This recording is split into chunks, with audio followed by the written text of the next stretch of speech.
Angel Reese did what everybody expected Angel Reese to do. Angel Reese is bringing back a legendary shoe. It's been reported that May 1st, the Angel Reese Shaq Gnosis shoes is dropping. If you're a 90s baby, you know how important these sneakers were. These were the shoes Shaq was wearing when he used to play like Giannis. From what I'm hearing, Angel Reese is dropping a whole capsule that includes these shoes, these as well, and also these runners. Picture this, Reebok throws all its chips on Angel Reese, expecting a slam dunk, and instead gets the Titanic of sneaker launches.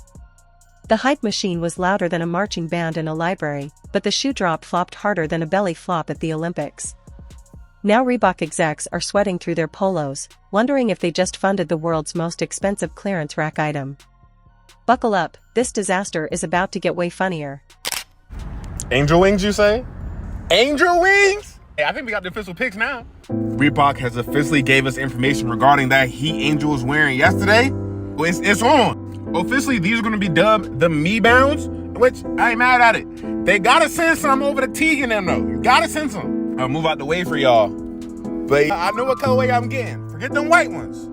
I need me 2 pairs of these. One for me, one for my little sister. Got to make sure she clean on the court. Let's go ahead and get y'all another image. I'm going to get out the way so I can get y'all screenshots in. But the word on the street is that upper is based off of Angel wings. That makes this shoe 10 times much. Claim it. Reebok thought they struck gold. After years of fading into the background while Nike and Adidas ran laps around them, they finally found their supposed savior, Angel Reese. The Bayou Barbie, with the charisma of a reality TV star and the confidence of someone who thinks they could sell ice to a polar bear. Reebok bet big, so big that you'd think this shoe launch was about to cure global inflation. The marketing campaign had more drama than a telenovela. Gotta give some love to the W, baby. Dude, the amount of aura that it takes to go ahead and premiere your signature shoe on the cover of 2K, a lot of people were complaining about the fact that she's on 2K too, but I feel like a lot of those people, again, didn't understand the vision. I'm a person that has said for a long time too, she's the best player in the sky. If you actually watch, you can see, and that a lot of people compared her to Rodman. That was terrible because she always had the vision. She always had a lot of scoring ability too. So we're seeing that come into fruition. It's been an awesome week for her. I will say though, Reebok 7 straight double-doubles too. Like she ain't playing, she balling. Every commercial, every billboard, every staged "this changes everything" Instagram post screamed that this wasn't just a shoe, it was a revolution. A sneaker apocalypse. A cultural reset. But here's the thing about revolutions, they only work if people actually show up. Instead of storming the sneaker market, this drop flopped harder than a fish out of water. Reebok hyped it like they had unlocked the lost Ark of the Covenant, but when sneakerheads and casual fans got their hands on the product, the reaction was more like, this is it? There's a clip of you, like, losing your shoe, trying to put it back on in game. A guard goes to the bucket. You push the guard, look at the guard and be like, get that the out of there. Fire clip. Intense as hell. Was it worth the tech? It was worth it. It was worth it. Yeah. I think the game was pretty close. That was a close game. And if I had took that playoff, we could have lost that game. I told the ref, like, hold on, 1 second. She didn't want to wait, so that was what it was. Hey, your 90s idols would have been very proud of that play. The shoes looked less like a sleek, game-changing performance sneaker and more like something you'd find on clearance in the back of a discount sporting goods store, right next to the dusty rack of last season's Crocs. Reviews came in hotter than a jalapeno in July, but not in the way Reebok hoped. Complaints about comfort, style, and price spread like wildfire. Memes were everywhere. People joked the shoes weren't made for the court. They were made for punishment drills. Well, there we have it. Someone went ahead and leaked the Angel Reese wines, and they getting fired. Yeah, they leaked them. Some boy named Kenneth leaked them. That's his name. Some boy named Kenneth. But I must say, they look a lot like the Reebok Engine Ace, which I understand. She touched some bad boys out for years. I want this for that shoe. I like it. But nah, these hard. When she said that she want her shoes worn with jeans, she want them worn like everybody wear Jordans, I was like, okay, in my brain, the white was not going to work. The white and black was not going to work. The purple black was not going to work. But the pink ones, this might work. I can see everybody throwing some baggy cargos with this. 4/4 length cargos. Anything baggy can rock with this. I can get with this. And the timing? Horrendous. In a sneaker market that thrives on credibility, performance, and clout, Reebok threw their entire reputation into one basket and discovered that the basket had a massive hole at the bottom. Instead of being the next Air Jordan moment, it turned into the next cautionary tale of corporate desperation. This wasn't just a small stumble, it was an embarrassing faceplant. Reebok executives had to watch as the product they thought would carry the brand into a new era was instead turned into meme fuel. You could almost hear the sound of panicked breathing from the boardroom, as if someone had just realized they mortgaged their future on a PowerPoint slide that said Gen Z loves Angel Reese. But let's be fair for a second, Reebok didn't pick Angel Reese out of nowhere. They're not just buying personality. They're buying history, credibility, performance. They're buying into a culture that demands more than just flashy marketing slogans. And that's where Reebok stumbled into quicksand. Speaking of Angel Reese, today we're reviewing the Reebok Engine A, the same version that we first saw Angel Reese play in. These released on February 13th for a retail price of $120 US. This ERS technology, or energy return system, felt like a great support system to play in. They're super plush on foot, and honestly, no disrespect to Reebok, but I was pleasantly surprised at how bouncy the cushioning was. Dark gray, translucent rubber here on the outsole. I appreciate that it's a little bit sticky when you first dig your fingers into it. The rollout was pure chaos disguised as hype. Flashy ads, over-the-top Instagram campaigns, endorsements from influencers who probably didn't know the difference between a free throw and a layup. Everything screamed artificial. Everything screamed boardroom decision. And the fans? They saw right through it. Instead of excitement, people were mocking the shoe before it even had a chance to find footing, literally. Some said the design looked like it was pulled out of a time capsule from 2007. Others swore the shoe looked like something you'd get with a 2-for-1 coupon at Payless.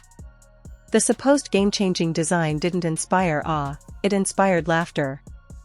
Their last big hit was Allen Iverson in the early 2000s, and while those shoes were iconic, nostalgia alone doesn't sell a $150 sneaker in 2025. By the time the shoes actually hit stores, the so-called revolution had already been written off as a joke. Instead of selling out in minutes, pairs were sitting on shelves, quietly gathering dust while sneaker blogs gleefully wrote headlines about Reebok's latest misfire. What was supposed to be a bold comeback turned into a comedy of errors, the kind of mistake that makes business schools create entire case studies titled, How Not to Relaunch a Brand. Load of this. Angel, I rock with you. But Angel Reese, she talking about something. Just like how they wear Jordans everywhere, I want people to wear the Angel Reese ones everywhere. Oh, I don't know if you're wearing them everywhere. But she also said Reebok is back. People are going to be wearing Reebok everywhere. Niggas going to be wearing Reebok. But them Angel Reese ones, off the court, I don't know. I get it. These is valid on court. They look good. They do. Them Angel Reese ones, I can't call them AR ones. I can't disrespect Austin Reeves. The Angel Reese ones do look valid, bro. The Angel Reese design is cool. But I don't know how they're going to go with some jeans. The panic set in fast. Executives who thought they'd be popping champagne were instead chugging Pepto-Bismol. Marketing teams who bragged about next-level consumer engagement were now desperately searching for ways to explain away the disaster. The disconnect between the hype they created and the reality of consumer rejection was so wide you could drive a semi-truck through it. Reebok wanted to make headlines, and they did, but not the kind they wanted. Instead of Reebok revolutionizes sneaker game, they got Reebok suffers embarrassing flop after betting big on Angel Reese. The internet smelled blood, and in 2025, once the memes start rolling, there's no coming back. It's a mix of bad timing, bad execution, and a company so desperate to stay relevant that they forgot the most important rule of sneaker culture: you can't fake authenticity. And that, right there, is where this story gets even funnier. Because the more you peel back the layers of this disaster, the more obvious it becomes that Reebok never really understood the market they were trying to conquer. The funny part about sneaker culture is that it's brutal in ways even Wall Street wouldn't understand. Black and white sports supporters, well, in case you do not know, the unrivaled 3x3 Women's Basketball League starts today, and I know so many of you are just really fired up and excited. The return of Angel Reese to a basketball court. You know, I was looking at the schedule. The whole broadcast is an hour long? Is that what I'm supposed to take out of this schedule? I don't get it. They're going to play the whole game, the whole broadcast, the whole 9 yards, because they got back-to-back games literally starting an hour apart on the same night. Stocks can crash, but at least you'll find someone to buy at the bottom. Sneakers? If the crowd decides you're corny, you're done. There's no bailout package for uncool. And that's exactly what Reebok just discovered when Angel Reese's shoes hit the market like a wet sponge. Because fans didn't just reject the sneaker, they rejected the entire idea behind it. See, when you're selling basketball shoes, you're not just selling fabric, rubber, and some questionable color patterns. You're selling performance. You're selling credibility. You're selling a chance for some kid on a playground to feel like the next Jordan, Kobe, or even Caitlin Clark. But Angel Reese's shoe didn't give that vibe. Let's be real, Angel Reese is talented, bold, and a media magnet. But in terms of basketball legacy, she's still writing her story. She's not a household name like LeBron or Steph Curry who can sell sneakers just by breathing on them. She hasn't hit that level where kids in playgrounds are copying her moves and dreaming of wearing her number. She's closer to the beginning of her journey than the peak. Angel Reese and Reebok just dropped a player-exclusive colorway of Reebok's new basketball shoe specifically designed by Angel Reese with her new logo on it, and they might be onto something here. So the shoe is called the Engine A, which is Reebok's newest basketball shoe that I think looks really good. It costs $120, is out in a bunch of colorways, and already being worn by Reebok's top athletes. Now this pair is themed around Angel Reese with her new logo on the tongue that was just debuted a few days ago, and acts as a teaser for her debut signature shoe with Reebok that's expected to drop early next year. Which makes Reebok's decision even stranger, like putting a rookie on the cover of a video game before they've played a full season. Ambitious? Sure. Smart? Not even close. That's where Reebok's strategy fell apart. They thought personality alone could drive sales. And while Angel Reese has personality to spare, sneaker culture isn't built on personality alone, it's built on proof. Proof that the shoe works. Proof that the athlete can carry it. Proof that people want to associate themselves with the story behind it. Nike didn't crown Jordan a legend with his first shoe, Jordan earned it by dominating the league and building a mythology. Reebok skipped the hard part and went straight to, trust us, this is history. Consumers didn't buy it. Literally. Add to that the competition. And here's where the comedy really kicks in. Reebok acted like they discovered fire, when in reality, they just burned their own house down. Instead of doing the groundwork, building up a smaller line, testing the market, creating hype through scarcity, they went all in on one massive drop. They shoved all their chips into the center of the table and announced to the world, this is it, folks, our big comeback. Only for the dealer to flip the cards and reveal Reebok was holding a 7 and a 2. Offsuit. Angel Reese wanted her signature shoes to cost $1,000. Yeah, I said that. $1,000. That ain't the best part. They Reebok. Who in their right mind paying $1,000 for some damn Reebok? I understand for the people in the back. Know your worth. But you also got to know what you ain't worth. And it ain't no damn $1,000 for no goddamn Reeboks. Man, you got LeBron James. The best to do it. And this generation anyway. Probably yours too. His damn shoes ain't even $1,000. Reebok's big miscalculation wasn't just the shoe or the athlete, it was misunderstanding the audience. Sneaker culture thrives on storytelling, not marketing buzzwords.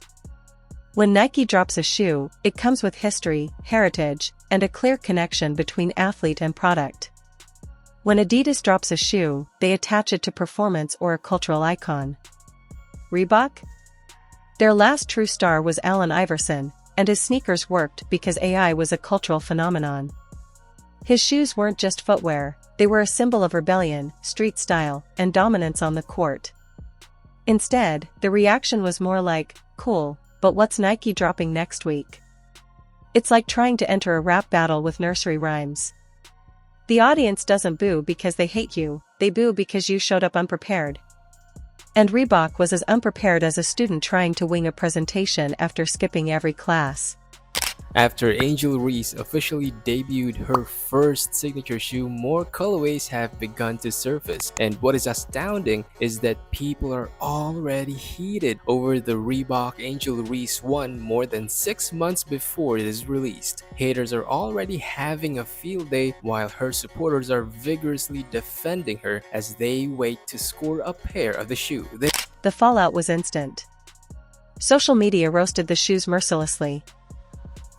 Memes compared them to orthopedic sneakers your grandma would wear to bingo night.